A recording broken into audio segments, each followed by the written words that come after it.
What is going on, guys? Welcome to the Man Bun Podcast, where we talk about all things hairspray, all things shampoo, and all things conditioner. I am joined by my amazing co-host, Joel, aka GuyFarruski. How is your man bun today, Joel? It is gloriously proud of your man bun, I have to say. Yes, we've decided to just evolve the channel because we care more about our man buns than we care about anything else, in particular games. So we've just decided this is the new direction that the podcast is going in. Bit of a sidestep, but we know you'll all love it anyway. So, anyway, Joel, what hairspray have you been using today? That's what we all want to know. I've been using the. I'm thinking of like a brand at the top of my head right now, like anything Emma uses. I'm using Wells. Yes, Wells, top quality Wells stuff. green. Stuff. It's a green tin. It's perfect. Mine smells like pineapples. Okay. Mine smells like strawberries, Ooh, but don't get it in your eyes because it'll sting. It'll harden and crisp your eyes. Rules 101 with using hairspray. Yeah, guys, what's going on? So it's a Platinum podcast, and we just thought we would just make it very clear that we both have man buns now. We want you to know about it. So, anyways, we're like that meme, that Spider-Man meme. Hey! You know the one. You got a man bun. I've got a man bun. You got a man bun. Yeah, this is just how it's happening, guys. We're just evolving. We're evolving. I have already addressed this in a video that Joel hasn't seen. And also, Joel didn't know I was going to do that. I just wanted to completely catch him off guard. And you look pretty surprised, Joel. That was great. I enjoyed that. Okay, guys, so we've got a jam-packed, well, I want to say jam-packed. We've got a good schedule, a few topics today to talk about. So as always, we're going to talk about the games we've been playing. We're also then going to talk about, now this is an interesting topic, and I asked Joel last week to do some homework because the topic is 10 out of 10 games. So games that we've played that we think over our whole gaming history is a 10 out of 10 game. And on top of that, we can't mention games we've already butt-licked on this podcast. So we can't mention Witcher 3, we can't mention Spider-Man, we can't mention Bloodborne, we can't mention Nier Automata, we can't mention Death Stranding, we can't mention Red Dead 2. So it's got to be games that we've basically never spoke about to each other that we think are 10 out of 10 games. And I thought it was going to make not only an entertaining video for you guys, but also for me and Joel. So we could learn to know each other a little bit more, Joel. Learn what makes us tick. I had to dig deep. I had to really dig deep. Like I even went as far to go on like my old account, the one I don't use not used for years, and to like go through that and see like, is there any like 10 out of 10s? And surprisingly, I didn't find any. I had to like go back to like even before that account, to like the old days, the OG days of PlayStation 1 days. Yeah. I have a few start like games that are I think gonna make people be a bit surprised. But anyway, that's our second topic, and then we're gonna talk about what makes a perfect trophy list. But before we do all that, let's start with what we always start with, which is what have we been playing? Joel, what have you been playing this week, mate? Still Ghost of Tsushima. I think I'm very, very close to the end. From the description when we spoke to Adam of what he was saying, like it's like a task checklist. I think I'm pretty much end game. So I'm thinking probably by next week it'll be done and it'll be platinumed. I am still enjoying it. Don't get me wrong, but I can feel a lot of what he's saying, that it does get a little bit tedious towards the end. Do you think that as a trophy hunter, these things become more noticeable because you sort of finish the game, you're just sort of clearing around the map? Yeah. Especially the way I do it, because I clear the map usually before I go to like the story-based things. Okay. So I can feel myself doing a lot of clearing the map to then do like one or two story missions, and then I have to go again to clearing the map again because like things pop up. But the thing is, a lot of the things, it's just the same things. It's just a lot of them. So I have to agree with Adam and say that Ghost of Tsushima is a phenomenal game story-wise, and even the combat is great. To get the trophy, be prepared for some repetitiveness. Okay, on that then. Now, I know you're going to be doing like a guide for it at some point on how to get the platinum, and this isn't to do with that really, but you spend a lot more time with the games because of that. So I'm not sure if this is a spoiler for your review or not. So have you given it a score out of 10 during your walkthrough or not? I don't usually give a score out of 10, but if I was going to give it a score out of 10, I'd probably say a 7. Ooh, still high up, but yeah, a lot of the things sort of kind of put me off a bit. So Okay. the repetitiveness is got to be like a massive factor.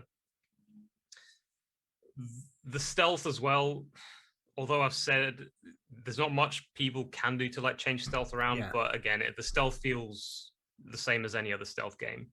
And Yeah. then the final factor is there's just too much of a lot of the things. They could have just toned it down a bit, or even if they just added like just one or two different activities just to like even it out more, it would be a bit more enjoyable, I think. Okay.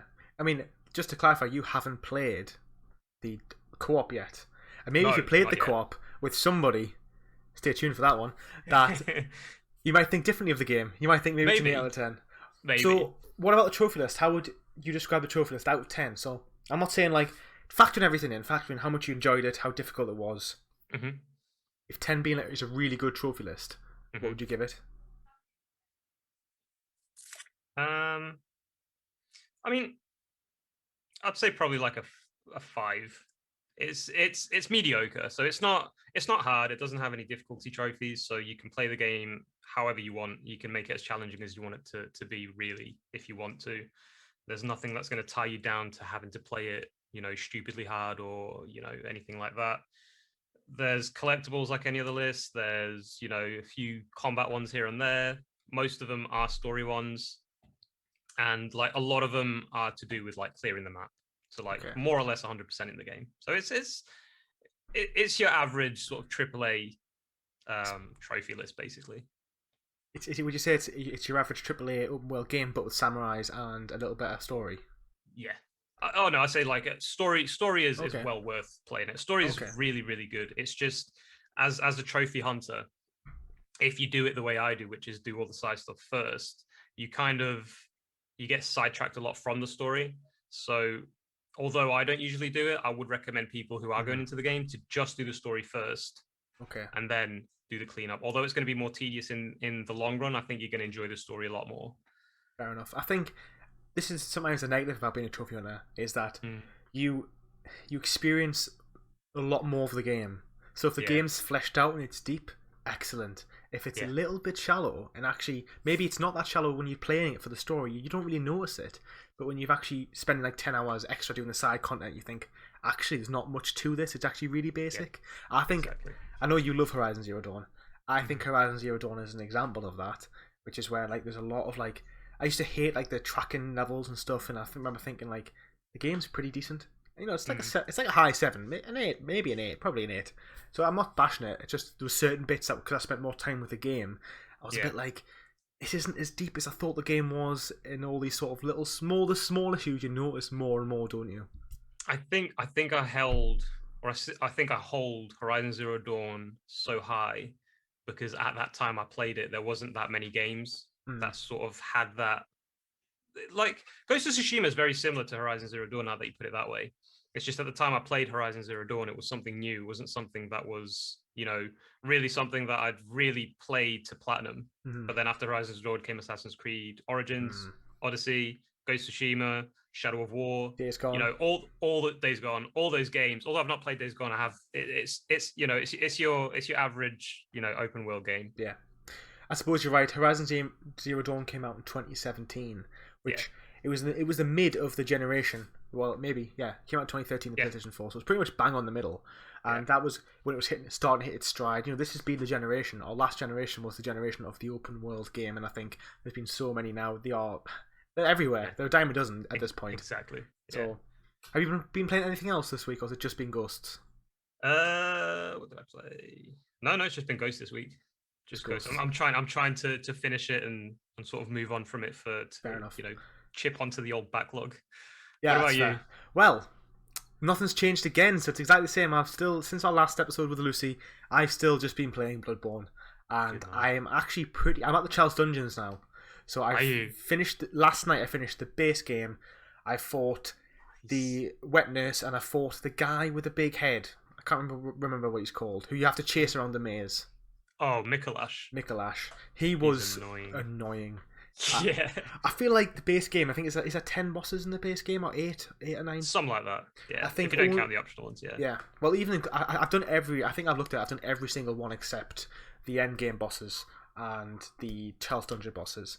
And I think The only ones that I really struggled with were the Bloodstarved Beast, Nicolash, and the Shadow Daughter, the big thing. Oh, Ibrietas. Yes, that one. That's I The can't one even that say that. the one that gives you frenzy. Yes, they're the three I Frenzy struggled is with. yeah. I think Bloodstarved Beast was the hardest. And Yeah, Nicolash was he's pretty aggressive. He's really a bit aggressive. he's more aggressive than probably any other boss up to that point. Yeah. Easy. It's like a big jump in difficulty. Yeah. And I think the game's great. Like I think I'm gonna do a video where I just put all my thoughts into it. I think it's a really good game, and Yeah. I think if you like these type of games, you like them. I think it's quite confusing. That is my issue. I got lost all of the time. You just don't know where you're going, and there's no tutorial. There's no. It's not like you find a little hidden password and it'll tell you where to go. It's like you'll find a door key and you're thinking, okay, well I've just ran past 40 doors. Like where am I going? So I feel like in today I've had to use guide. I'm not gonna lie about it. I've had to use guides to get to the next point, and I would explore, get stuck, repeat the process. Yeah. But so it could have been maybe being a bit streamlined. But then people who love it, I don't want to take that away from you. If you love the exploration, then it's a really great game. Then it's a great game anyway. I think that's what makes it though, that type of game. Like the Souls games are the same. Dark Souls, they're pretty much, they give you like next to no direction. You really have to like pay attention at what NPCs tell you. Sometimes you really have to dig deep into like the items that you grab, seeing what the description is, so you know more or less what they're there for. Because in Bloodborne you pick up an umbilical cord and you think, the hell do I want this for? Yeah. Yeah. So it's the same with Dark Souls. But for your peace of mind, I know you're thinking of playing Sekiro. Sekiro is a bit more streamlined, so it will give you more or less a path. However, so I recently, for those, this video isn't out yet, but I've recently been on a podcast with JJ from Game Room Revival, and I spoke with them quite extensively about Bloodborne and about Sekiro, about Dark Souls. And one of the things I kept saying about Bloodborne is I'm not very good at parrying. And then I was told by Adrian that pretty much Sekiro is just parrying. So if you can't parry, you're going to really struggle with the game. So I was a bit like, oh, do I want to deal with it? Do I want to handle that game? It's a very different type of parrying though. Okay. So with Sekiro, you can do what people call parry bounce, which is basically, it's very responsive to the game. And basically L1 is your parry. And there's a lot of people that they do that with a lot of bosses. If there's a combo and you do that, you'll probably parry, 3 out of 5 attacks. Oh wow.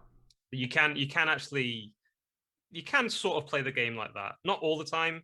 Like if you do it all the time, you will get punished. But for a lot of the bosses that have a sort of an extended combo, you can sort of just tap the L1 and you will parry most of them. Mm-hmm. What I'd recommend with Sekiro, and it helped me, is see their attacks as like music, as like a beat. Okay. Because they'll all have a pattern. So like Genichiro is one of the main bosses of the game. Probably one of the hardest in the game when you get to that certain point. And he's got one which is like boom, boom, boom, boom, boom, boom. And when he starts that combo, it's always the same combo.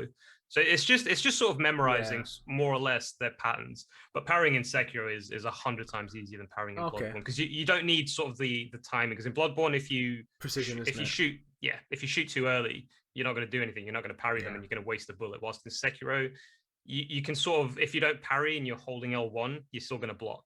Yeah, it makes sense. I think what makes Bloodborne really difficult is, for me personally, I use the blunderbuss.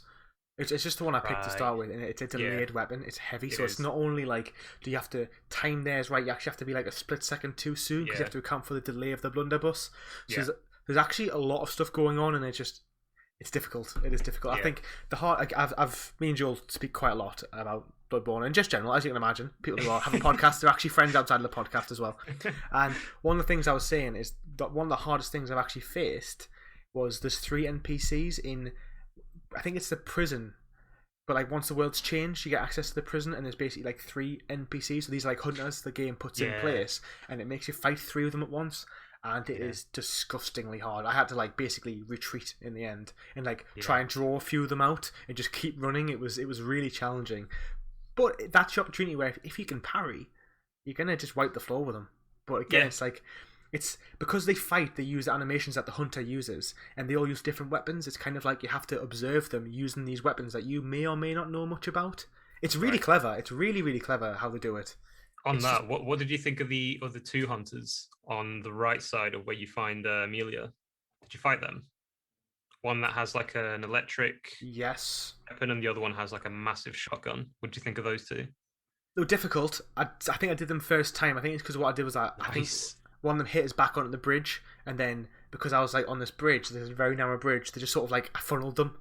So it was very, Right. very, very lucky. I think if it was an open Good. play, it would have been a different story. They're usually like one of the like the rage.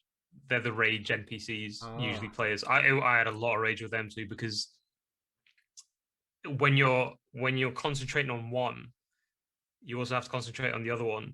And the guy with the shotgun, if you're too close to him, he can one shot you with one of the shots. So oh when wow. you're going to attack and you're too close and he'll shoot, you can literally just end it right there. It's crazy to listen to how other people experience these games because Yeah. it's like because it's there's so much luck involved in these games. It's like it's how you tackle problems, and then Yeah. also like also the environment and stuff that's going on as well, and your weapons. I think starting with the hunter's axe, I think it's pretty much the best beginner's weapon as to what I've read now, and I think it's allowed for me to sort of to get past a lot of harder bosses that maybe someone who didn't have those weapons would have struggled with. Yeah. I've seen your the video that you put out on Bloodborne, and I don't see you using the spinning attack with the axe. Have you started using that now? Yeah. Yeah. So my How much part, more, how much better is that? it's ridiculous. So my part three, which is already out now, was me fighting Father Gascoigne. That was when I realised it, and I've just spent the whole game doing the charge R2. Yeah. And it's just changed the way that it just changes the game. It's like as long as you can time your attacks. However, Right. on that, I found that the game, in my opinion, goes like this: boss, so difficult section, boss, easy section, like, and then to be honest, easy for quite a while. Boss, okay, boss, easy, easy, easy. Boom, massive, massive jump in difficulty. And I've just pretty much, I would say, in the last, because the game actually it's only taken me about 35 hours to get to the point where I'm at now, and I think there's been two massive jumps in difficulty, and the one on the way to the wet nurse. It is insane. Hmm. It's like this really short Yeah. area, and you've got all these little NPCs with swords and all the giant pigs. And Yeah. I kept dying. I've actually tweeted saying I lost 80,000 blood echoes because I got the two pigs started charging me and literally just bang, bang, bang, and then I'm dead. Yeah. And then I was like, okay. And then on the way back, I got killed by one of these guys with a sword, and I was like, I've just been wiping the floor with you, and then all of a sudden you rock up and just chop me to pieces. And I was like, no! That was the first time I've lost a lot of echoes. I was so annoyed. That was like 3 levels I could have had, which I lost, gone. Yeah, that's the frustration of Bloodborne, you see, because like when you die the first time, you know you can't die again Yeah, in that's order it. to get them, and you feel the pressure because you know if you mess up, you're gonna lose Yeah, them. But the more you think I can't mess up, the more likely you are to mess yeah. up because you don't want to. So you feel you're on edge, I and completely agree. I think that's how the game gets you, and I think that's how the game teaches you to play. When you said though, like the easy part, like when you said it was hard at the beginning, and then you went through quite a phase that you found it easy. That was probably to do with your skill level, and then when you found the difficulty spike is the way of the game giving you like a skill check. Like Mm, things are going to change a little bit from now on. For example, Ebrietas, the one with the frenzy area, yeah. that is a massive skill check because everything in that area gives you frenzy, and it teaches you that if frenzy goes to the if your frenzy bar fills up, you're pretty much dead, Yeah, it's like, no matter where you are. it's good. But I found most of the beginning of the game hard. Well, I But found the first 3-4 hours really hard. Like I know you could watch my videos or what I have displayed, but I think it's like a lack of knowing the game because yeah, you're actually facing the weakest enemies in the game, yeah, and it's like now I've go back sometimes like to get blood vials and I'm like wiping the floor with them. However, on that I would say on my video I get stuck against the two werewolves on the bridge, and they are really hard. And I think I know there's a glitch where you can trap them in the door, but even now like when I try and like I kill them for like blood vials, it's like even now they can catch me off guard, and I think they're actually them being put there are so hard. It's like for yeah. the newcomer, it's just ridiculously difficult. That's like the It's real test the of skill. Yeah. Did you find the pig on the first area when you were exploring? The big pigs. Yeah. No, I haven't found any. No, I don't think so. There's actually one in the very first area in Yarnum. Oh, is when you that? start the game. Yeah, you go down a ladder and there's a tunnel and you can see like a Oh, shadow, yes, yes. and then you run, and then it starts running at you if you're not quick enough. And obviously, because you're in like a tunnel, you're gonna get trampled over. And for a lot of new players, me including, that's a hell of a it's a hell of a wake up call because you're thinking, oh, I'm just exploring. There's all these like little easy-ish enemies here. Yeah, fine. And then you go to a tunnel, you see this big hog just like charging at you, and you're like, there's nothing I You can know what? do. I remember it now. I remember I saw and I thought, I'm not going that way. And literally, I thought that looks like it's just a total trap. I'm not going that way. And then I end up found this ladder, and I end up like coming behind it. I was like, oh, there you are, you cheeky boy, come here. Meet my Yeah. axe. I was lucky. It's just funny hearing other people's story. But Also, that's the thing with Bloodborne. It's like there's not only one path. That's it. I think that's what the yeah, game teaches you. Like you can't if you think it's too hard on the game, it's most likely gonna be too hard, and there's gonna be another way that you can do it. it's clever.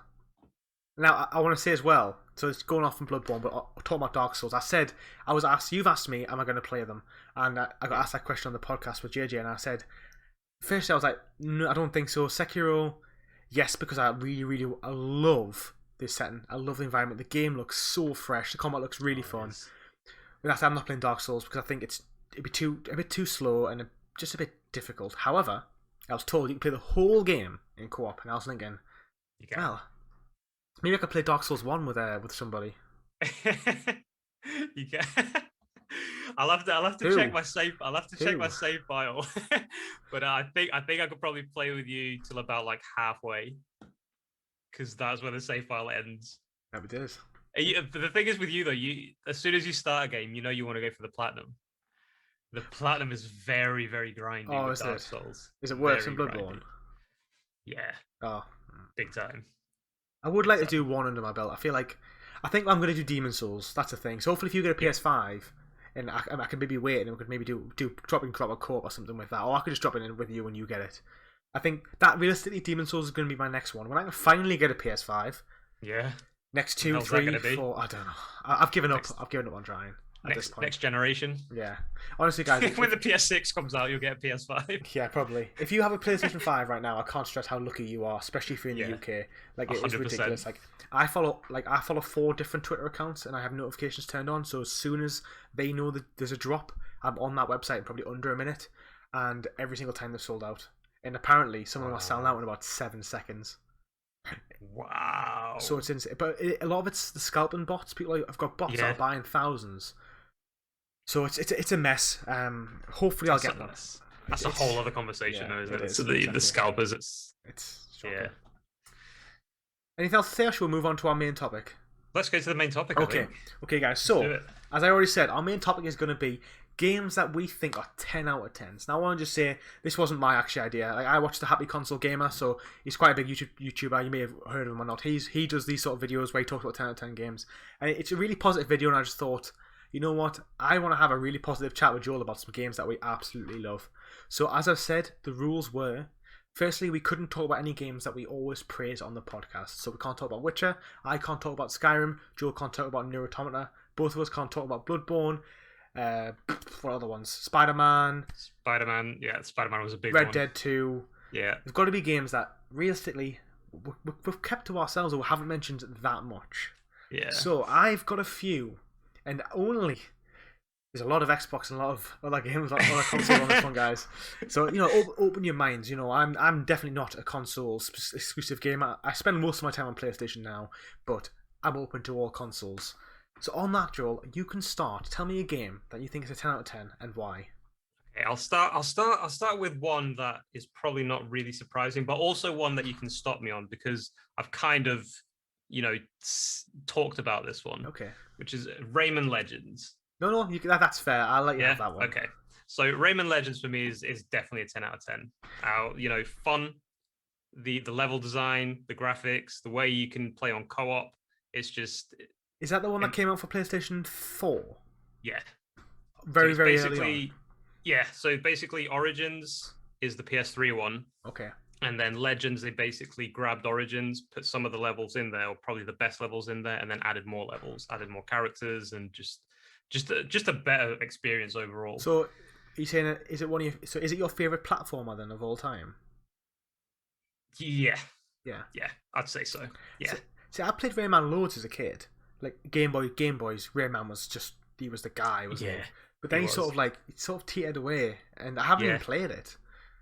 So you should definitely play, especially if your partner's not into games like my partner isn't.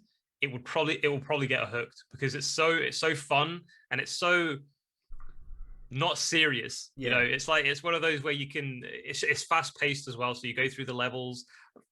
Probably the first few times you go through the levels, you just seeing where the enemies are and where the little collectibles are and stuff. But then once you get used to the levels, you can just basically just sprint through them, and it's just so fast paced. And then they've got like the special levels, which are the music levels, and these are one of the most fun experiences I've like ever had in any game, where the platforming is more or less to the same beat as the song, ow. and they use like songs that are known. I can't from the top of my head now. I've played it so long ago. I can't remember like the specific songs, but they're like rock songs, for example, the first one, and like every time the beat is like it's the Black Betty. Black Betty, Black Betty, bam bam. That's the first song, and like whenever it goes, quality. dun, dun, dun, dun, dun, dun, that's like you jump on an enemy, and like you have to like keep up with the beat. That's so Dude, it's good. so much fun. Honestly, 100% recommend. So even for someone who doesn't like platformers, you still Yeah. would recommend it. You think it's Oh yeah, that good? 100%. Wow. It's hard to platinum though. Yes, I've heard It is that. hard to platinum. Isn't that like daily challenges or something with this one? Daily challenges, I think on average, it's about 6 months to platinum the game because you have to do the daily challenges for like, or the weekly challenges. I'm for, like, sure I 6 read months. right that the completionist, who's a massive YouTuber, he's put on that it's one of the hardest platinum trophies that he hasn't achieved or something, or he gave up on because I'm sure he said it was something like you have to win daily challenges as well, and it's like actually it's like it could take you over a year to do it every day, and that's like that commitment is like next level. But if you love the game, I'd play it on a separate account, to be quite honest, just so you can enjoy it without any strings attached. Yeah, that's true. You won't have that crazy ex-girlfriend on your list, like, I'm still at 50%. Damn, stains on our accounts. Hate them. Exactly. FIFA 14 will always be on my account. I've got a few FIFAs that'll always be on my account, and it's bad. It's bad. Appalling. Already, I'll talk about one. Yes. No, I don't think you'll expect this one at all. I don't think any of you will expect this at all. Okay. So my first 10 out of 10 game is Pokemon Soul Silver on the 3DS. Oh, yes! Exactly. That is another one of mine. Oh, no way! Yes, mate. It's so good. How good is this game? So good. I'll let you take the I can't reins, believe that's so funny. I'm so proud of this. So Pokemon Silver. I mean, we both grew up on Pokemon, so I love Pokemon Yellow, Pokemon Red. Pokemon Silver and Crystal were like my favorite childhood games, and I think Pokemon Soul Silver came back in. It just took all of the magic from the first games and just made them so much better. And for me, Pokemon Silver is the best journey because there's 16 gyms. It's the only game that has 16 gyms. You get it exactly. You go do your 8 gyms. You go to the Pokemon League. You go back to Kanto. Then you do the Pokemon League again. Then you can fight Ash or Red with like these level 90 Pokemon. It is phenomenal. I think the story is the best. It's got the best Pokemon being Kanto and Johto. It's got a lot of like it introduces all the like the dark Pokemon. The Elite Four is cool, and it was back when Pokemon was still quite challenging. Yeah, and I think as well, Pokemon Silver was the only one that really sort of gave you difficulty. And when I say that, like, it has a difficulty setting depending on the Pokemon starter you choose. So if you choose like a fire starter, the game's pretty much on easy. If you chose water, the game's pretty much on normal. If you choose grass, you're playing the game on hard because Chikorita pretty much can't beat any of the gyms. She's weak against Fly in the first gym, Bug the second, normal with a ground move, then Ghost, then is it Fighting, then Steel, then Ice and Dragon. All grass are weak against all 8 of those gyms. So it's like it was back Pokemon at that prime, and they just remastered it all. It is. Oh my god! I can't believe it's on your list as well. I'm so happy. And as well, the end game is amazing because it's like when you finish the whole game, you can ring up all 16 gym leaders and get rematches with all 16 of them, and you can get starters from the first lot and Pokemon and Ruby and stuff. So you can get like 3 lots of starters just by beating the Elite Four. It's just everything's Pokemon's dream. You can get most of the legendaries as well. You can get the 3 dogs, which is Suicune, Ento.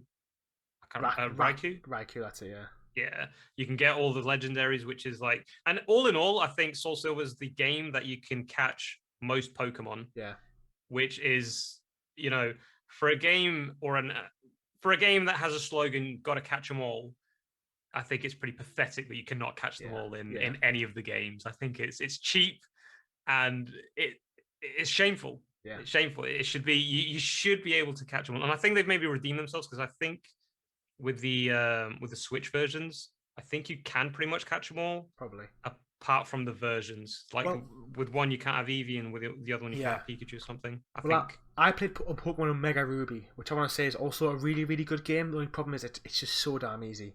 But on that game, you can pretty much get everyone because you can do like random trades with anybody in the world. You just send any Pokemon you want, and you'll send any Pokemon to you. And it's like because it's the modern day of Wi-Fi, like you can catch them all now. But like back in the day, you couldn't just search with a random person. The person had to be sitting next to you to trade Pokemon with them. That's right. But I love the fact you can have your Pokemon following you. You can just catch all these Pokemon. It was a long game as well. It took you like probably 35 to 40 hours to finish the entire game. That's like all 16 gyms, beat Ash at the end, probably maybe 50 hours to beat Ash, and then by the time you catch him Mewtwo and stuff, it's the most complete Pokemon game, and I just love it so much. Same. What about you, Joe? 100% agree. Come on, is there any other reasons you want to add to why this game is so good? It's just everything you've just said. It's just because I think out of all the Pokemon games, it's the most complete game. It's the one that gives you the most rewarding experience, and it's also the one that gives you the most complete experience as well.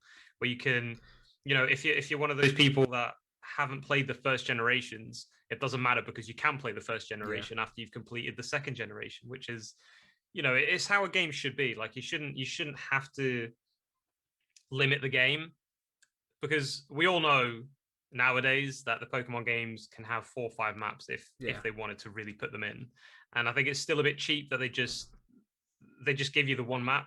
Yeah. They give you a limited amount of Pokemon, especially now that there's like 700-800 Pokemon now. Yeah, it's like I think it's 7 gens at this point. Crazy amount of Pokemon, and you could probably just like catch 400 of them. Yeah, which is ridiculous. I'm really excited. Like I don't have a Switch. I think it is on my list of things to do. It's just a fact of, you know, I just don't have time to play the PlayStation games I've got. But I really want to play Pokemon Let's Go Eevee or Pikachu and Sword and Shield. I played like Platinum, and I played Diamond and Platinum, and then the one after that I've played them. And they're okay games. They're not as good, but they're still pretty decent. I haven't played like X and Y and Black and White, but I do want to play them eventually. But they just retain their value. They're still so expensive. Like Pokemon games that are like 10-year-old at this point. But you never know, Joel. My point was this: maybe someday they'll think, you know what, Let's Go Eevee was quite good. Why don't we do like a Let's Go Silver and just retell the Silver? Because that would probably be the thing that would make me buy a Switch, because I love that is my favorite story. Best Pokemon. Yeah, that's the one I would play.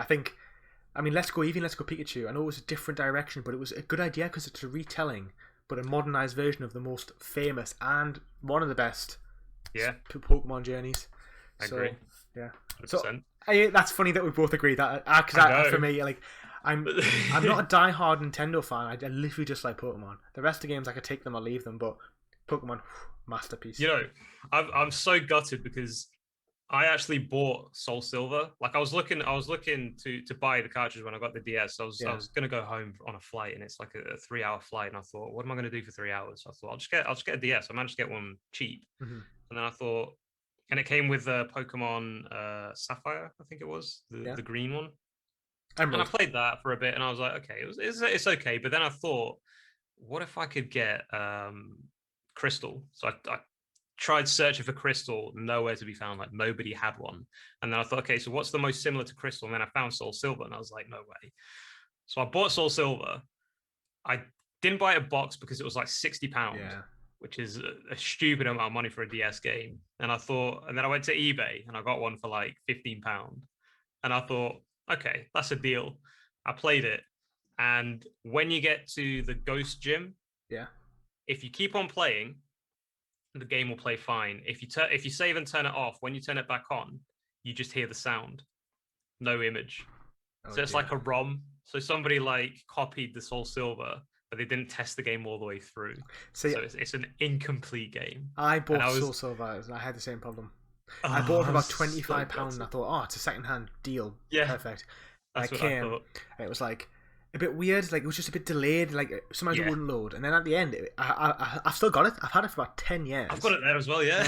But I was like, this is definitely a ROM. This is definitely not a full game, which is a shame. But it is still a full experience. I think I finished it and left it complete with all my Pokemon on.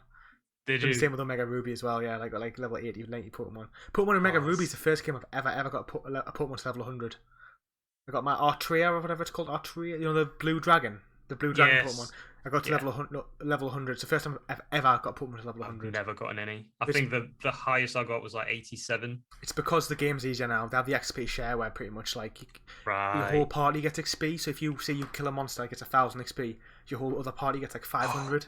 So it's like it just makes That it just so brought easy. back memories of just the endless grind. If you wanted to have like I always aim to have like the most balanced party ever. So I'd always try and have a fire Pokemon, a water, grass, flying, and like the main ones. Like I'd try and get the ones that would, have strengths against multiple other Pokemon. And I always tried to like keep them all at the same level. So I always used to switch them around all the time. And it was just such a grind sometimes when you got to a gym and you got to like the gym leader, and it was like all your Pokemon were like level 13. You used to breeze through all the little minions. And then you got to him, and the last Pokemon was like a level 16. And he used to just mow all your Pokemon just all in one go. And you'd just be like, no way. Actually, I love Pokemon. I was going to say something, but I forgot. It's gone. But yeah, it's a great game. Honestly, such a good franchise. It is. I was going to say, really I used to always try and find a lucky egg. Do you know what a lucky egg is or not? Because most people don't know what it is. Lucky egg. It's an item that if you hold it to a Pokemon, they get like double XP. But the only way you can find it is by catching a Chansey. And a Chansey will have like a 1 in 10 chance of having it held on it when you catch it. So I used to go to Safari Park and spend 50 hours, honestly, capturing Chansey after Chansey after Chansey. And I have like 30 Chanseys in my PC box. And then like you'd finally get one lucky egg and you'd be like, yes, now your Pokemon would level up so much faster. Yeah. It was really cool. It was actually a really cool way of leveling up Pokemon. I don't even know about that. Yeah, well there you go. Fact of the day for Pokemon. I wish I did back in the day. Yeah, exactly. Alright, anyway, Joel, why don't you take us away with your next game that's a 10 out of 10? The next game. Yeah. Oh, it's a bit of a split one.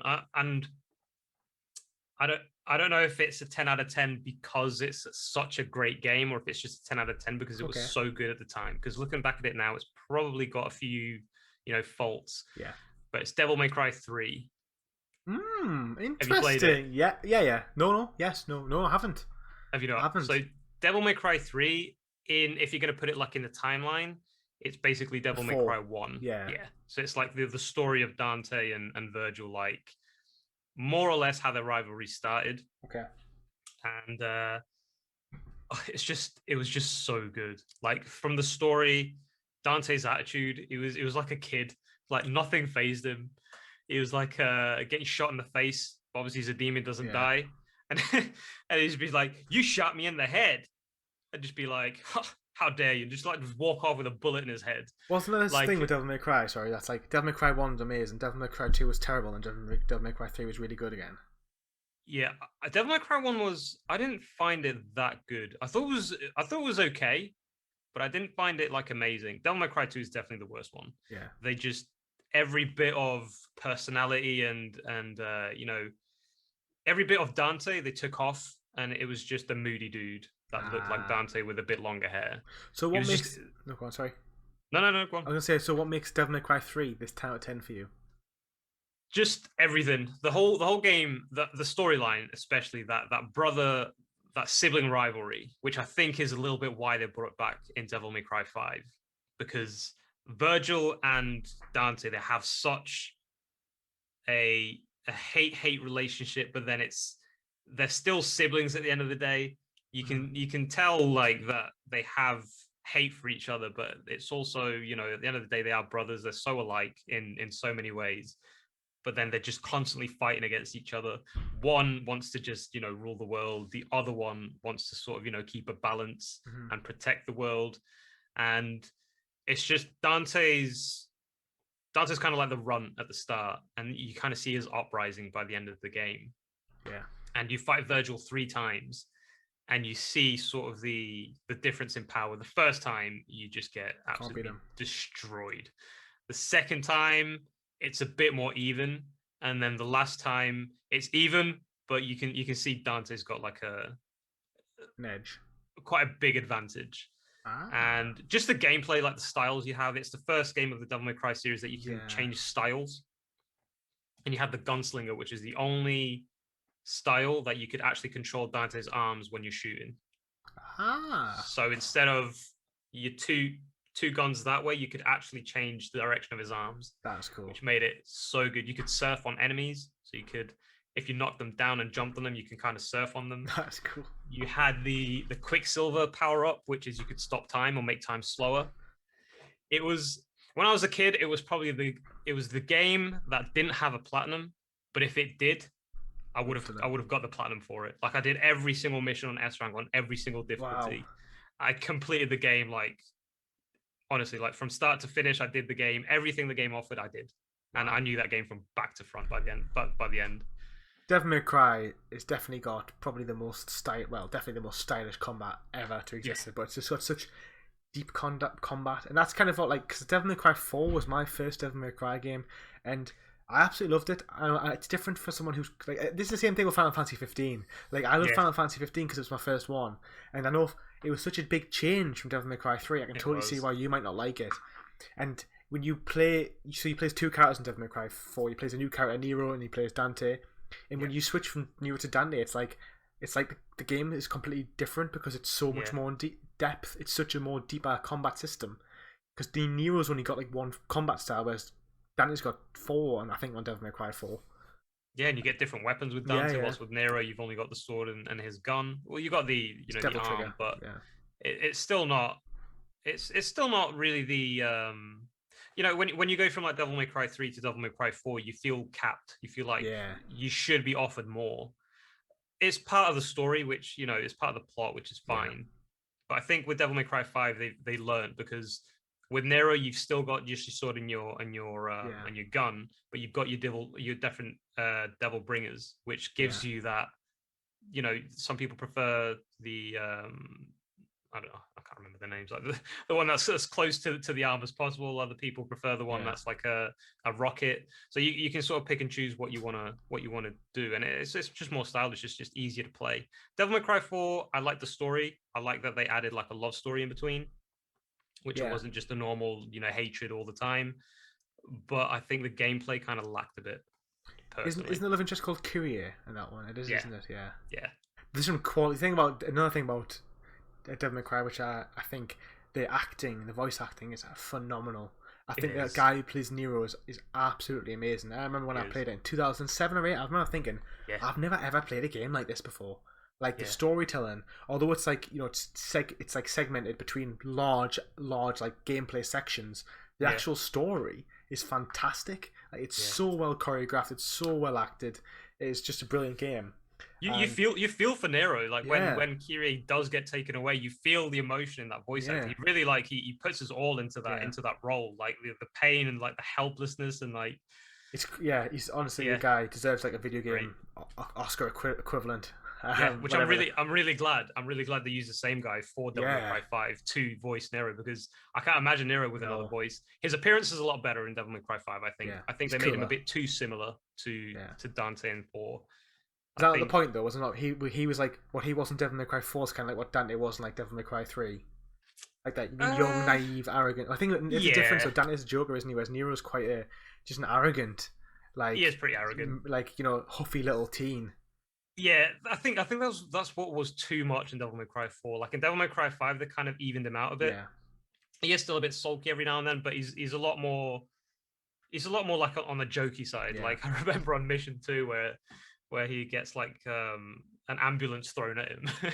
And he just kicks the door open and goes, "Somebody call a doctor." Yeah. It's like those That's a demo, isn't it? I think I've played that demo. I think I'm gonna, because I still haven't played Devil May Cry 5. I think when I get it, I'm going to get PS5 because I've upgraded it. It's actually quite cheap because it's like a relaunch. It's only like £30. So I think if I get it like at the end of this year, I might just get it, play it on a different account because I'm not good enough to play it to platinum that game. It's a hell of a. I know you've retired from it, haven't you? I've gone back again. Oh, have you? It's just one of those relationships. It's one of those like those abusive relationships.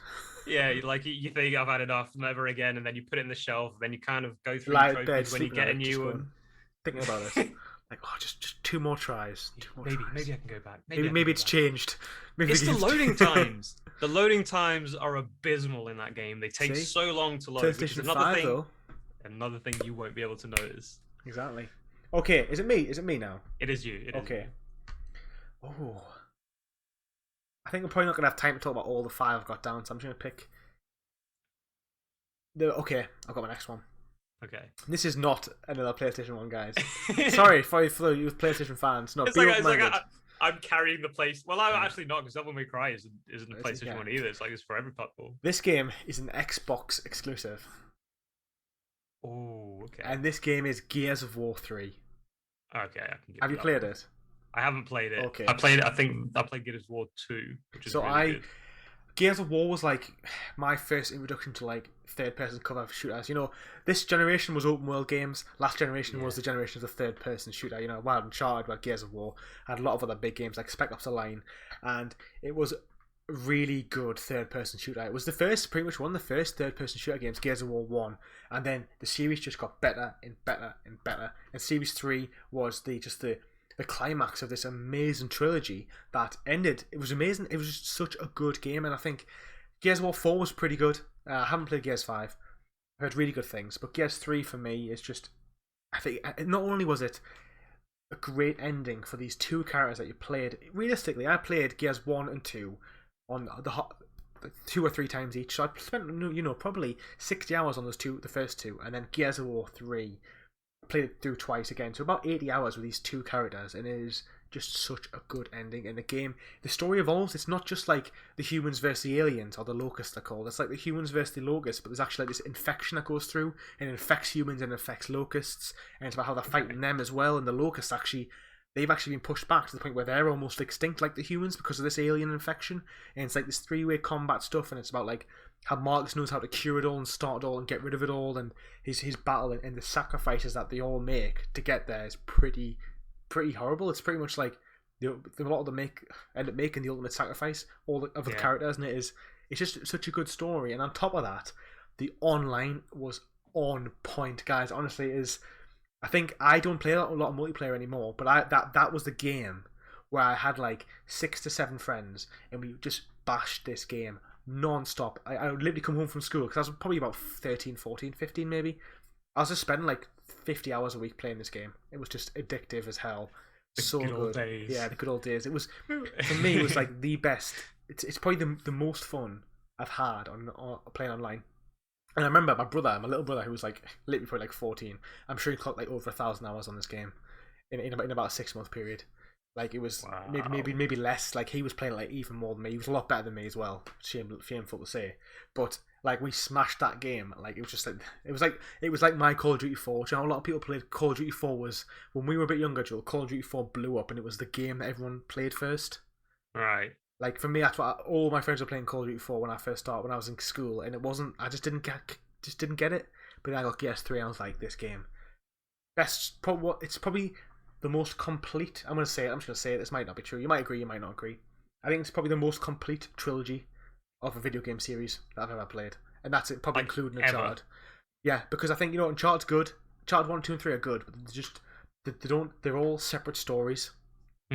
And they're all good stories, but Uncharted 1, 2, and 3 don't have that good stories. Uncharted 4 is different, but they've got like a very standard bad guy, and they just fight the bad guy at the end, and he finds some treasure. And it's very like generic tropes, like they get the treasure, then the bad guy just happens to be there at the exact same time and takes the treasure off them. It's literally just like it's an Indiana Jones clone to such a level. Whereas Gears of War isn't like that. It's like each one's a complete story, but it's they come together to make the full story of Gears of War. And for me, it's probably my favorite trilogy of all time, and I think it tells the best trilogy. So I'm not saying it's the best storytelling game ever, but I'm saying as a trilogy, it has the best continuous story. Yeah, had to say a lot there. Wow. Well, I've never played them like as you have. Like I think I played Gears of War 2, but I only think I played Gears of War. I played a bit of the story, but then I did like mostly horde mode because that's what a lot of my mates were doing at the time. So I just like concentrated on the online. So it's another thing. Horde. Gears of War invented horde mode. We forget this. Like it invented that horde mode, which it's not the most popular game, or whatever, but it's like that wave survival thing. It is pretty prevalent in a lot of games. It's addictive. Yeah, it It's is. very addictive because you always want to do better than you did last time, and you get frustrated when you're doing so well, and all it takes is just one mess up from Yeah. somebody, and it's all over. And Gears 3 introduced the Beast mode, which was Horde mode, but you played as the Beasts. So there'd be like, Ah, so nice. I think there was like 5 NPC agents or whatever cogs, and you controlled the beast, and your goal was to just to kill them, and it was cool. There was some of the best horde modes on Gears 3 as well, especially if you played it. You'll remember the church. It was like just this narrow church, and it was like an open little courtyard, and it was just you would just all your mates would be just stuck in this courtyard in the church behind the chairs, just fending off waves and waves, and they would just keep coming closer and closer, and you'd be like, "Oh, I can't hold them." It was just What honest epic. one of the things I remember loving to use and never having anything like that ever in a game was the chainsaw on your weapon. Exactly another thing. The kills were brutal, and it was like the first time I used it, I was like, "What is Oh, the this? curb stomps were just What is amazing. this?" Just chopping someone like across. Yeah. And Marcus used to always go, "Eat shit and die," and that was just like the best like like death The talk you could best ever one get. liner like Yeah, ever. just the best like trash talk you could ever get to locals who don't speak English. It's like, "Eat shit and die." It was just quality. It was so good. And as well, they also brought in the active reload, which is like basically when you press reload, you have like a very very small window Yeah, to reload where it, it and if does you it do faster. it, yeah, it reloads faster. You get like an extra 4 or 5 bullets in your clip, and you do more damage with those 4 shots. So you Yeah. like you weren't even you got so good that you weren't even watching the screen. You just knew reload, and then you knew the exact time to press it because you were busy, so fixated on the Yeah. actual game. You could just you didn't even have to look, and it was just awesome. Neo has a mechanic similar to that. Okay. It's just like when you're attacking and your stamina goes up, there's like an aura around your character that's sort of like it looks like he's absorbing the aura, and if you time it just right, instead of just getting a little bit of stamina back, you get all your stamina back if you time it just right. And obviously in Neo, with it being a very fast-paced game and stamina dependent, if you can master that, it makes the game 1,000 times easier because essentially you never run out of stamina. See, I love it when games bring in these unique little mechanics that really Yeah. improve the game. They make them stand out as something different. I think Yeah. clearly Neo gets props for that. I think I'll leave that on that. I've spoke about Gears of War. Well, boy, out time for this will be the last one, Joel. I don't know if last- I've got. I Have you don't know got if I've got anything another left? one. There's a few like honorable mentions, and it's just because I've Okay. had so much fun with them and like how different they are to each other. Fine, let's have an honorable mention then instead. Like so, Road Rash has to be one for the PS1. I don't even know what that is. Road Rash is a motorbike game, Okay. but it's like a street motorbike game. So this is PS1 graphics. So it's Yeah. basically you had the old arcadey games where you had the road and you just like you went from side to side with a motorbike. But you could have like chains, you could have like batons, baseball bats, and you could just whack the other riders. You had like police chasing you, the same thing. You had like cars everywhere. So you had to like, especially like the city levels where you were like in a city, you had to be like so aware of everything because you had like cars coming, and obviously the faster your bike, the more chances you had, but the less time you had to like react to things coming towards you. And obviously because it's a 2D game, you had things coming, appearing out of nowhere. Yeah. It was just so much fun. I spent so many hours in that game. I think it was probably the game that made me love motorbikes. I think that was the origins. How old were you when you played it? Oh, I didn't even play it on my own PlayStation at first. It was my uncle's. I must have been about 5, 6 maybe. This was like probably first few games for the PlayStation. Right. It was so. It probably wasn't a 10 out of 10. It was just 10 out of 10 for me because I had so much fun with it. That's the point. That was actually the point of this topic, is the fact that the game doesn't have to be the biggest masterpiece. I mean, I know we've spoken about games that we absolutely love, but it's the games that like we love so much that we just want to talk about them. Yeah, and I tried playing Road Rash not long ago because there is a port for the PC, and how was it? God, it's terrible. It's so bad. But at the time, it was just so cool. It was cool to be like, yeah, I'm a biker, and like the intro for it, the opening was just it had a Soundgarden. Do you know who they are? No.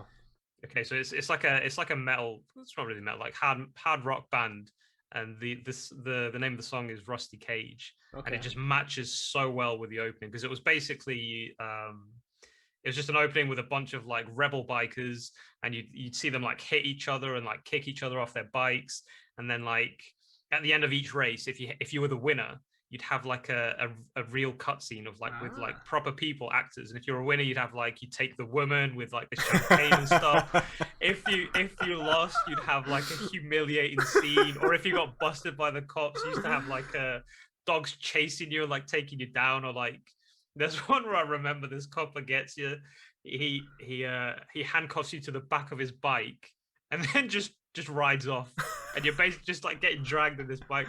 It's such a good game. That like, reminds me of honestly. Need for Speed. Do you remember Need for Speed when they used to have the live action animations when you got busted? Like Need for Speed, like Most Wanted, I think. Oh, Maybe. Most Wanted, yeah. Yeah, and if you had busted, like show a clip of someone like wrestling, like someone Yeah, wrestled the ground. exactly. Yeah, it was similar to that, but with motorbikes, which made it so much better. Like it was honestly. Okay. So You know what? I'll quickly mention my next game because I think it's an honourable mention. I don't think it's quite a 10 out of 10.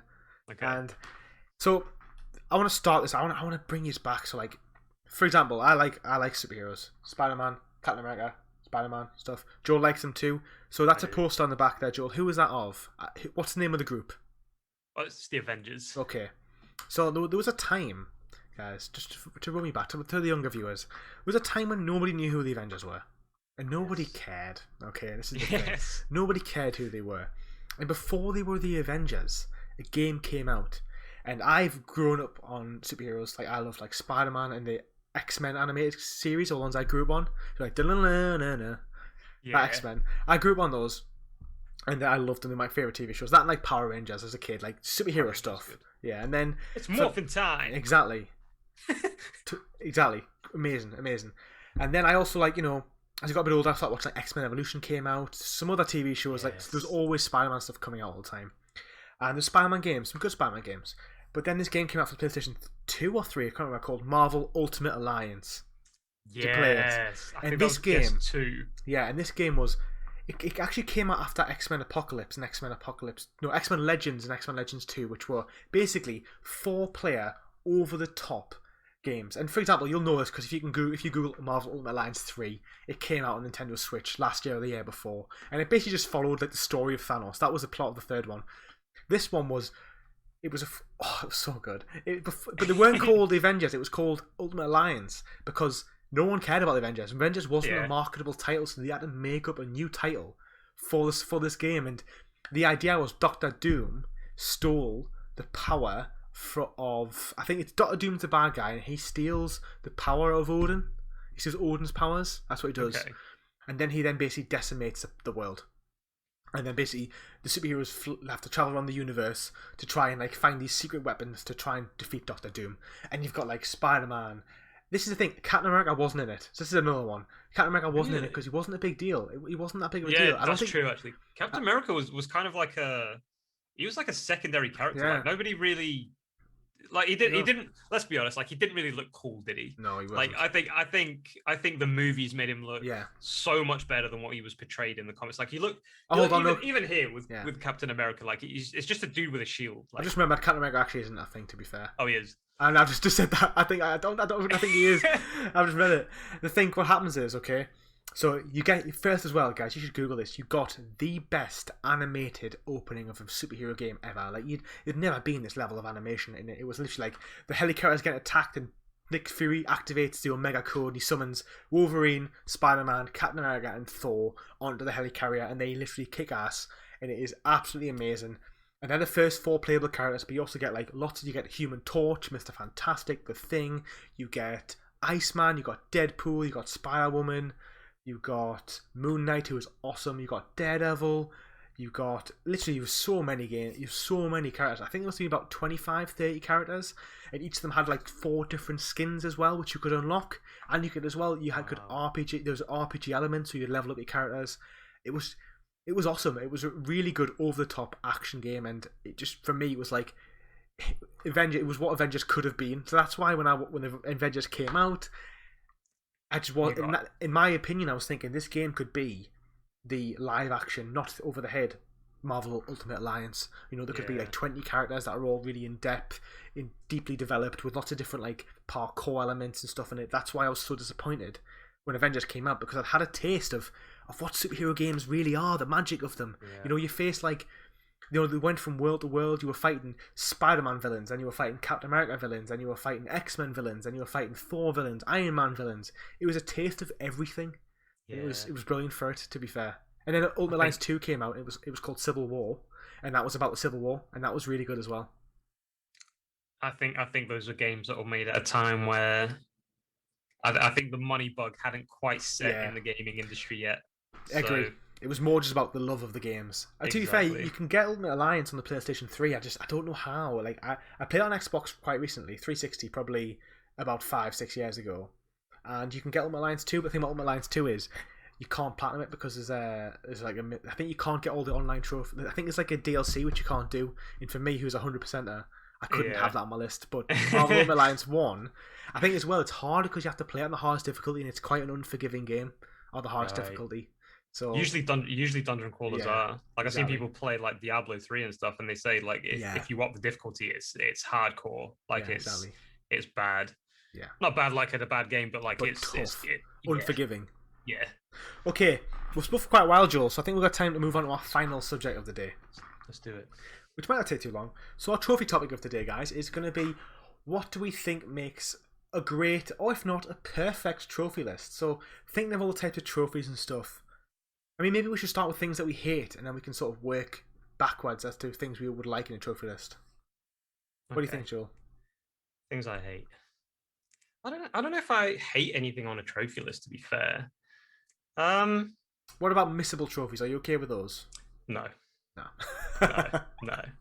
Definitely not. Definitely not for a reason alone, because of course, for you to see if a game has a missable trophy, you have to kind of, go into the trophy list itself. And within that trophy list itself, you could get some spoilers. Yeah. So which could ultimately ruin a key part of the game. But then at the same time, there's not really any at the same time. I was kind of trying to justify it, but there isn't really any at the same time. Like, just don't put them in there. There's one trophy thing that I really, really don't like. It's not multiplayer. It is missable collectibles. That's something I hate. Oh. So I think every game should have a chapter select at the very least. So you can, because some games don't. Some games expect you just to go through, and if you miss the trophy, too bad. You aren't getting it.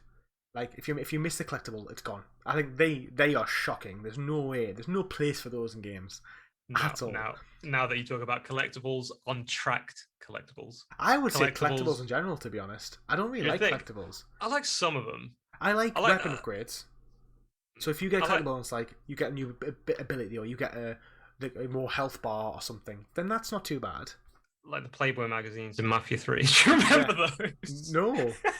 What did they do? It wasn't even tied to any trophies or anything. They just there were these collectibles in Mafia 3 all over the world, and there was it had nudity in them and everything. Like, you should just pick them up as just one of the collectibles. You just get these old school Playboy magazines with these centerfolds and stuff. And it's I'm thinking is there even a trophy tied to this? And it's you obviously found them all, didn't you? Anyway, I didn't find all of them. I found almost all of them.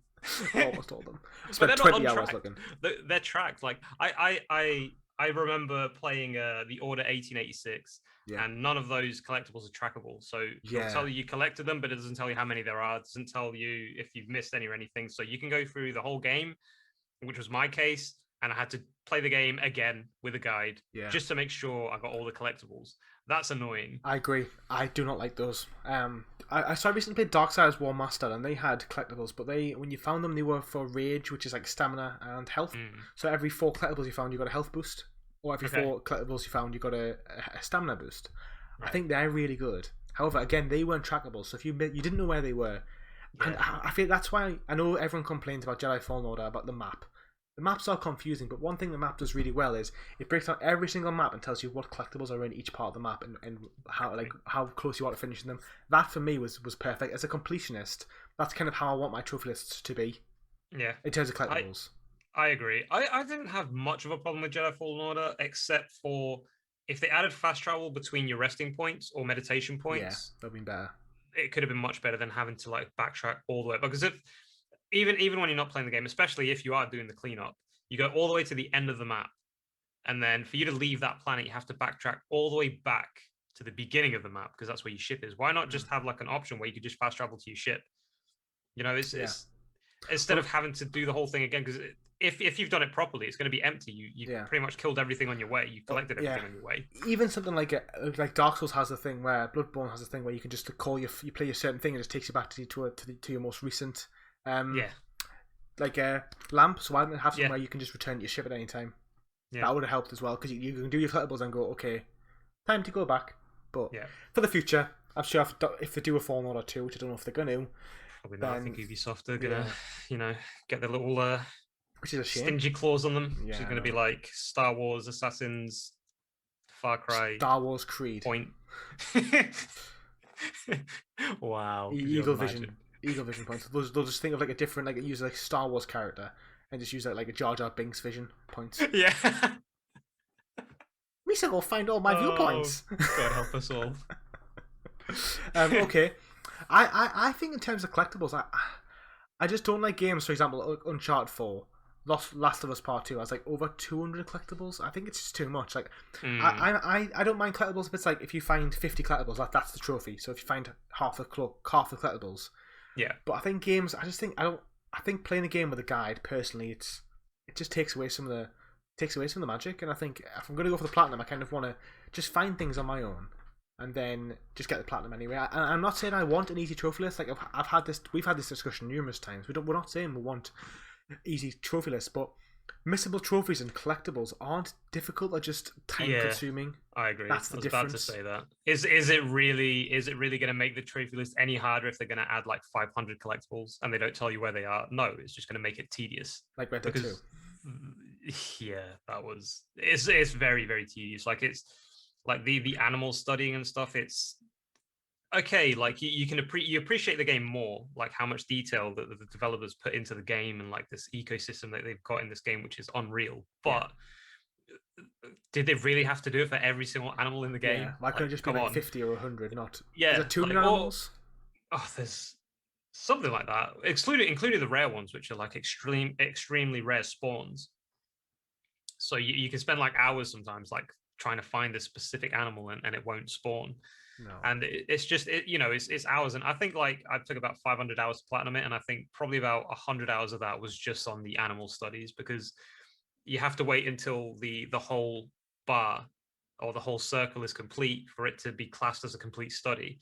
And obviously with like birds or something, or like I don't know, like frogs, because you have to do it with the frogs as well. They jump into a pond and you're like halfway through, they're gone. Or birds, you'd find this bird and they'd fly away, they're gone. It's like, come on. It's just so depressing. Does it tell you though, like when you've tracked an animal and skinned it, does it tell you you've done both of it in the index? I believe so. Oh, that's yeah. At least it's got a good tracking system anyway. Yeah, it does. It does. So it tells you if you studied it, skinned it, and killed it. It gives you like a number of like how many you've done of each. So it's not completely terrible. Talking about trophy lists again, then what about playthroughs? Do you think a game should have 1, 2, 3 playthroughs?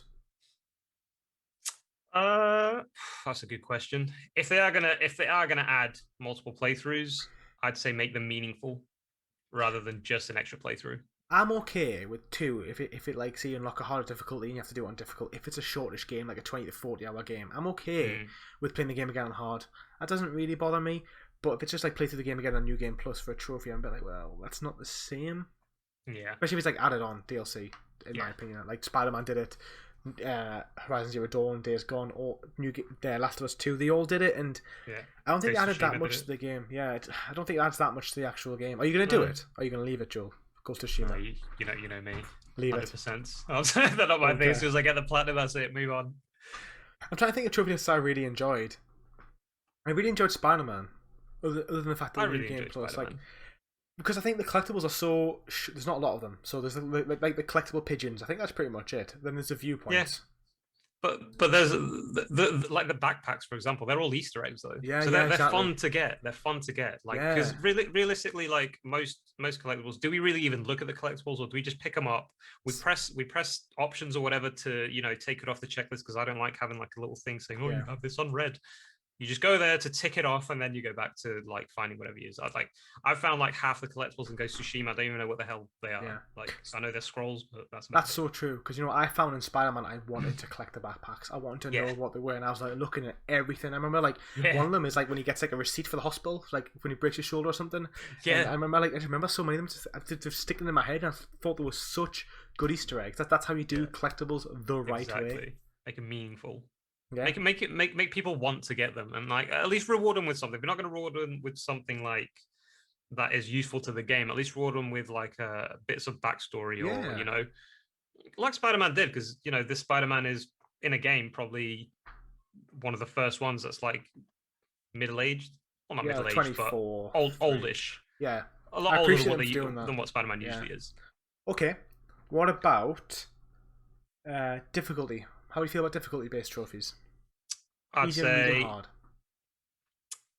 again, make it meaningful. Like make the game worth doing it on the harder difficulty. Don't just make it unfairly hard, as in you get hit twice, you die, but you can't really. There's not really any way to go around it apart from luck, or just just start to memorize patterns. I agree. Like Kingdom Hearts. Yeah.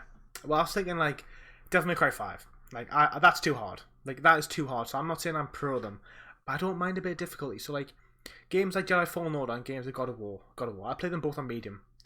And if there's a hard difficulty, I finished Fallen Order and I thought, if there's a trophy for hard, I would have loved to play it on hard. And it didn't have it because I just wanted to experience it again. So I think if the game's great, then and it's shortish, like 20 to 30 hours, I'd be more than happy to play it again on hard. And I would enjoy it. I would enjoy the trophy list for that. But for example, I'm going to do Yakuza 0 at some point this year. That's like a 50-hour game. So it's like 100, I think it's 150 hour platinum. So it's like, because you've got to play the game on 50 hours, 30, 40, 50 hour cleanup, then another rushed playthrough on the hardest difficulty. Yeah. That's a bit much because it's too long of a game. I agree. Okay. I agree. What about leveling up then? Do you think leveling up are good trophies? Because I do. I like leveling up trophies. I like leveling up in games in general. I don't like scaled leveling ups. Like if you level up, the enemies level up with you. No, I hate that. I don't like that. I despise that. I don't like that at all. Like Skyrim, I think they do that. Sure. I know Avengers did it, and I know that Assassin's Creed Odyssey and Origins do it. Yeah, with the mercenaries. That's one thing. That's one thing that really, really annoyed me, is that like you look at the mercenary sort of the levels, and you think, okay, so essentially what you think is, when I reach this certain level, I'll be good enough to fight these guys. But no, like even if you skip the older ones, which is like, or you think to yourself, I'll level up a little bit and then I'll go fight these guys. Yeah. Well, no, because they level up with you. So what's the point in them having a level? What's the point in you having a level? There's no point at all. This is the problem. Like I like it when areas have like Witcher. Witcher contracts are like we can't not mention it. We have to. Witcher has like Witcher contracts are level 10, some are level 20, some are level 30. Yeah. It's like when you're ready to face them. And you know how you can, if you're a little bit even higher leveled up, you know that you can face it again. So, like, and it's such a great way as well to play on the hardest difficulty, because when you play it on Deathmarch, I found it so much easier to do the quest lines as you're leveling up. So I used to do the quest lines, the lowest level to the highest level. So if I wasn't at that level, I was only like 1 or 2 levels below, and it was doable if you were good enough. So you needed just the skill, which is good to have. But imagine if The Witcher did the enemies level up with you. You'd always be struggling throughout the whole game. Yeah. It just wouldn't be fun. It would just be tedious. It would just be annoying, really.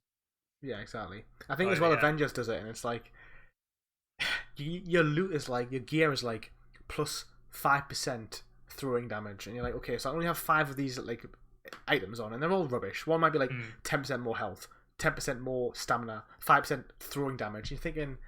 So as you level up through the game, the difficulty never gets any easier, because all you do is play the same 10 maps. I know there's more coming out at this point, which I'm not here to bash of Avengers. I've done that plenty, but the idea that the loot system, which is the driving force of the game and the leveling system, doesn't really work, because it's like everyone's the same level all the time. So it just makes it redundant completely.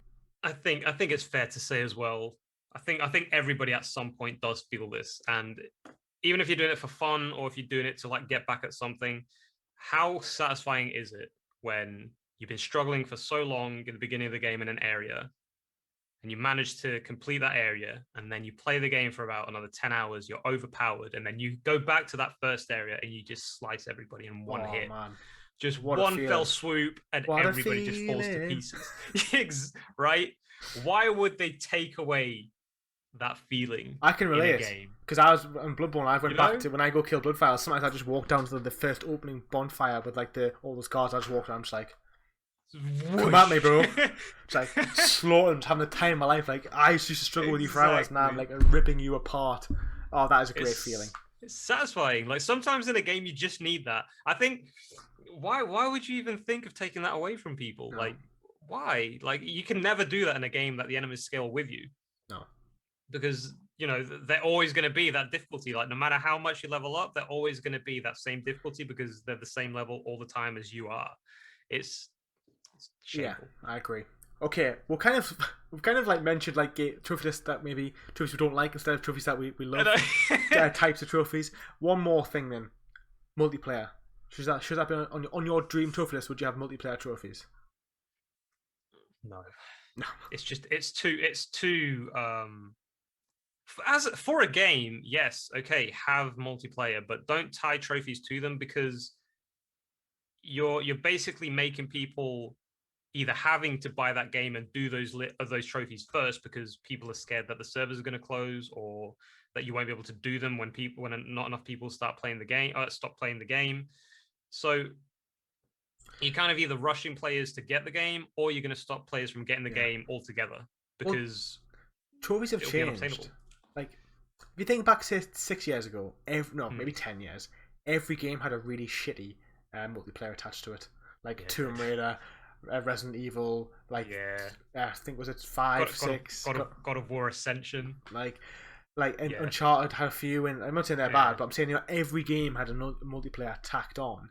And it's sort of like, as the game industry's developed, we don't have that many big games. Like, Days Gone, God of War, these don't have online games anymore. They don't have online modes. Like, do you know what? Last of Us 2 was supposed to, but didn't. Cyberpunk was supposed to, but didn't. I mean, the only game I can really think of that has an in-depth story and an in-depth, multiplayer is like Call of Duty, and that, again, they're only 7 hours, so they're not really in-depth stories. But it's like, most games are either multiplayer or not. And I think if you're buying a multiplayer game, there's nothing wrong with having multiplayer trophies because that's kind of what the game is. But if you're tacking on a really basic multiplayer, like for example Doom, which is a pretty good game in 2016, they had online, but they had online trophies, but they did it quite well because the trophies were really easy. It was like reach level 5, reach level 10, get 3 kills, get 10 kills, and they're the trophies that I actually really like. So Uncharted 4's got them as well, where it's got like get level 5, get 10 kills, get level 10. Like, I'm actually not against those. I just don't want things like, for example, I know Gears of War 4 achievements, they've got like complete 1,000 waves of Horde, and like a full 50 levels of Horde will take you 3 hours, and they want you to do 1,000. Wow. That's And they've got one where it's like re-up 10 times. So re-up's like prestige, so when you get level 100, you re-up. I think it's re-up 10 times, so once you get to level 10 times. Yeah. And have one in Gears of War 1 that have like, it's something ridiculous. It's like, I think it's get in Gears 1 7,700 online kills. Gears of War 1, pretty bad. They then went Gears of War 2 get 77,000 kills online. Yeah. 77,000. And then on Gears 3 it was like what the hell? On Gears it was like get 700,000. It was something ridiculous. That's like that. Crazy. I'm gonna see if I can quickly get it up, but it was I'll not get it up because it'll take us ages. But like it was. Good God. If you played it recently, you know it's not exactly that, but it's in the thousands. I think it's something obscene, and it's like it would take like thousands and thousands of hours to get to 100% for Gears of War. It's crazy. Now this what I'm gonna say next is obviously gonna separate. It's going to separate me and you because we're pretty different trophy hunters. Yeah. Like you love your 100%. I'm not really bothered about 100%. So for me, trophy lists with multiplayer, have them separately. That isn't tied to the platinum.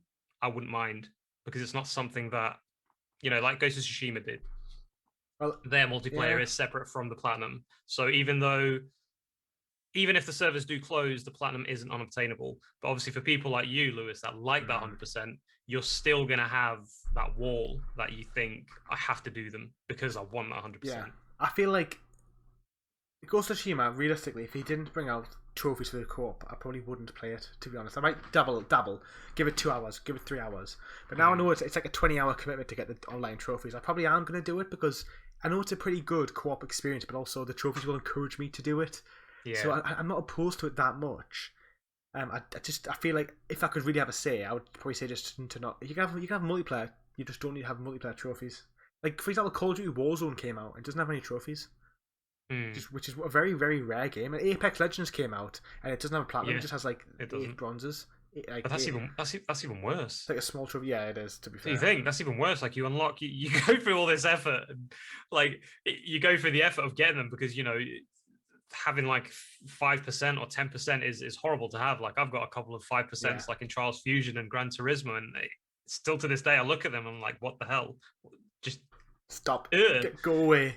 So having to go through that and then like you go, yeah, I've got all the trophies, and there's like, where's my platinum? It's like, Do you think we should be allowed to delete trophies off our trophy list or not? yes. I don't. And it's a hard one.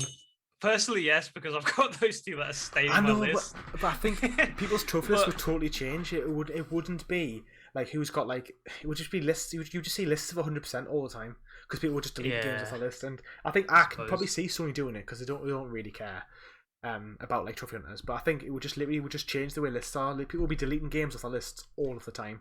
And it's just sort of like it would make it a bit more redundant. Like I think it would. Whether Sony do it or not, I think it's all going to depend on this next generation because the trophy community is growing like quite rapidly. You guys are awesome. You are awesome. If we see sort of trophy hunting 10 years ago to now, there's so many more people and there's so many like more opportunities for you to get a platinum than back then. I mean, if you see Platchums, quality boys, they're the OG platinum hunters, and you see Nathan, he's got Fight Night Round 4 platinum, I think, and that it's just insane. He had to hunt down the guy. He had to hunt down the actual world champion and be like, please let me fight you. It was like some sort of like you had to like serenade him and stuff. Back then, like I don't think developers like really thought of trophies. No. They'll just think of anything and be like, just put that in there. Yeah, just put that in there. Just put that in there. Nobody cares. And they were really, really hard. I remember GTA 4's platinum was really, really, really hard. And not just that, it came out after, like a few years after the game was released. Same with Metal Gear Solid 4. That was notoriously hard. And it's just compared to now, you have so many games that are just so easy to get. Yeah, it's different. The landscape is not to get too deep into it, but what makes a great trophy list, platinum list for me is hard trophies. For that reason alone, is because you have to appreciate the people who put so much dedication. Although they don't have 1,000 platinums, it's equivalent to those 1,000 platinums because just the hours that they had to master the game in order to get these hard platinums is just, it's astonishing. It's crazy. I agree. I don't know if this would be my perfect trophy list, but I would like a game that is challenging but not too long. So I think like I don't want to spend 80 hours on a skill-based game. I'll be happy to spend like, because I think the thing about games for trophy hunters is a lot of time you spend too long with the same games, and if you spend too long with any game, it always sours the experience. Like I remember when I was doing the crimes on Spider-Man. Spider-Man's probably my favorite game of all time. It's up there in my top 2 or 3. That was dragging me. I remember there's an hour when I was thinking, do I really have to do all these crimes? They're a bit mundane. Yeah. So I think in terms of like, I'm really enjoying Bloodborne. I am, and I think maybe like for me, maybe a 30 to 40 hour experience, which is quite challenging. It takes a lot of skill, a bit of skill mastery, with a good story, no missable trophies, no online trophies. That's probably my favorite game. So you can turn it on, you can play it. Maybe you've just got to get so many kills. You've got to maybe just finish the game and then do the hardest difficulty. Maybe there's a few challenges, maybe a challenge mode or something. Like for example, Batman had those the rooms, like the stealth and combat trials. Yeah. Like they were pretty good. I like that platinum trophy list, to be fair. If not for the Riddler trophies, the Riddler collectibles were just too much. Yeah, they were, especially in Arkham Knight. Well, I think of that and the too many of the vehicle missions, the AR missions. I think they were called. It just became so tedious. I think they wanted to shove it down your throat, like that. You have the Batmobile now, and it's like, okay, we know we have the Batmobile, but realistically, it'll be like 20 times faster if I just glide over to that location rather than get in my car. The Batmobile was badass. I don't want to say it was badass, but you're right. They wanted you to know it was badass. Like, we've made this amazing vehicular combat and vehicular traversal. We want you to experience it endlessly. It's like Ghost of Tsushima with a cutscenes. You cannot skip any cutscenes. It's like, we have spent time, we have spent money with these actors. Watch it. I don't want watch to. this No, game. you do want to. I think on that, Joe, I think we'll wrap things up. We kind of answered Let's the do question. We kind of didn't. We kind of did and We didn't. We kinda left did, a we kinda bit of mystery. Yeah. To be fair, Lewis does have a video where he completely details what does make a perfect trophy list for him. I will have one in a few weeks, also going in depth. But essentially, I think it is, with me, it's definitely like hard trophies is sort of the main ingredient. Okay, that's fair. Thank you so much for watching. Thank you for enjoying. I hope you enjoyed the first episode of the Man Bun podcast. You know, we're going to bring even more going forward. And thanks for watching. Take it easy. Bye-bye.